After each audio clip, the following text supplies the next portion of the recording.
How did it start? Can't you stand out? Can't you remain righteous? Jesus said, when the Son of Man shall come, will he find faith on earth? If God should look down from heaven, will you be that particular person who will stand for God and say, as for us, we are not bowing down. As for me, I am not bowing down.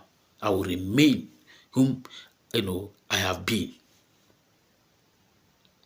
Or you will yield to the multitude. Hello. I beg no verse. Please don't be offended. Genesis chapter 19, verse 8a. That is the first part. Behold, now I have two daughters which have not known man. Praise God. I want to discuss on the topic, remain righteous. Here is the statement of Lot while in the city of Sodom and Gomorrah. The wickedness in those cities went up to God, and God sent his angel to come and see whether those things were actually true, and how the angels will bring out Lot and his family from those cities. So when they were in Lot's house, Lot was their host, the men of the city came pressing to really manifest whom they actually were. But Lot was to plead on their behalf that, look, don't do this evil to these men who have come under my roof. And what was he to use to please them? His two daughters. What attracted my attention for further study is what I want to share with us today. He said, I have two daughters which have not known man. Praise God. And I began to wonder, Lot was not really bad. His family were not really bad. They were circumstantially living in an evil environment.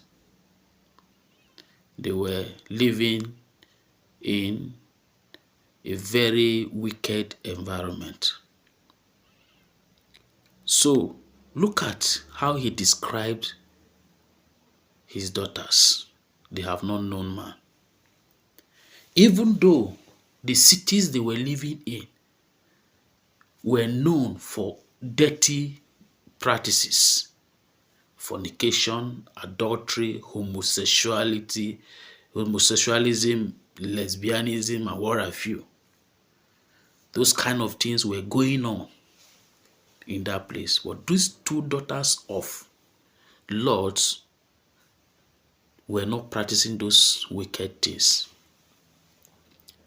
They were different. They were distinct. They were not like the ladies of the city. They were not like the girls of the city. They remained pure.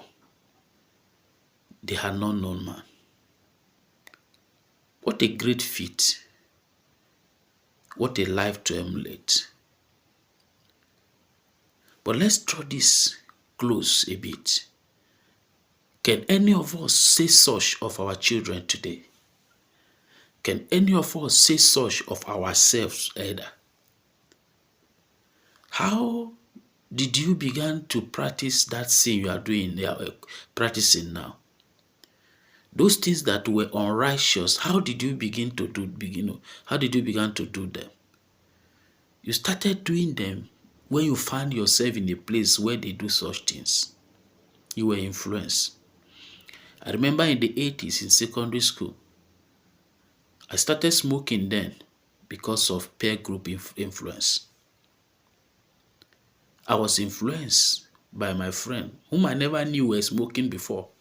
The day I saw them smoking, I said, so you smoke? They say, go and sit down. If you want to belong, you have to smoke. And they gave me, we call it stick. They gave me one stick.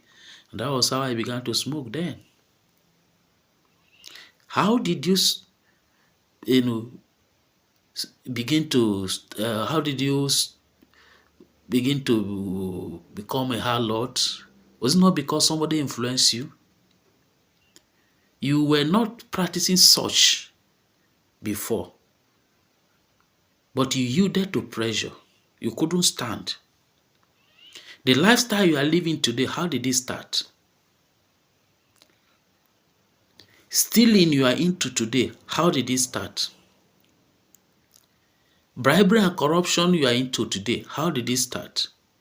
You came into that establishment a godly person, but you saw what they were doing there and you joined them. You couldn't stand out.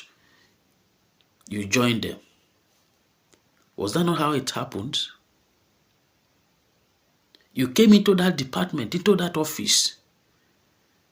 Things were bad and you joined them. Instead of correcting and standing out and saying, no, as for me, I will not go into this. I remember many years ago in an establishment, or several occasions, I can't even end, several times I have come across when I got born again, where people were doing things wrongly, and I said, no, I will not. Will you say so? Are you saying so? You came to an environment and you saw the way they were behaving, and you began to join the multitude to commit sin. Why? Why? You left where you were known as a Christian to where you were not known as a Christian. You couldn't stand your ground. The worldliness, the worldly dressing today, the way you are dressing today was not because you were influenced when you left the church you were attending before to the new one you are attending now. And they say it doesn't matter. You can dress as, to the glory of the Lord. And you are just dressing anyhow. To the extent we cannot differentiate between you and the harlot on the streets. How did it start? Can't you stand out? Can't you remain righteous? Jesus said, when the Son of Man shall come, will he find faith on earth? If God should look down from heaven, will you be that particular person who will stand for God and say, as for us, we are not bowing down. As for me, I am not bowing down. I will remain whom I have been. Or you will yield to the multitude. Lord says, my daughters have not known man. The daughters of our times have known men. Many of them have lost count of men that they have opened themselves unto. Many of them are hosting different souls of men in their life. As for Lord's daughters, they have not known man. Even though they were living in a very terrible environment. Societal influence never corrupt them. Neighbors' influence never changed their lifestyle.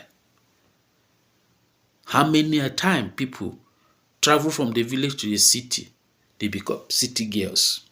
Travel from one city to another, they become a different human being. Change location, they change their lifestyle. Will you remain whom you are in the Lord?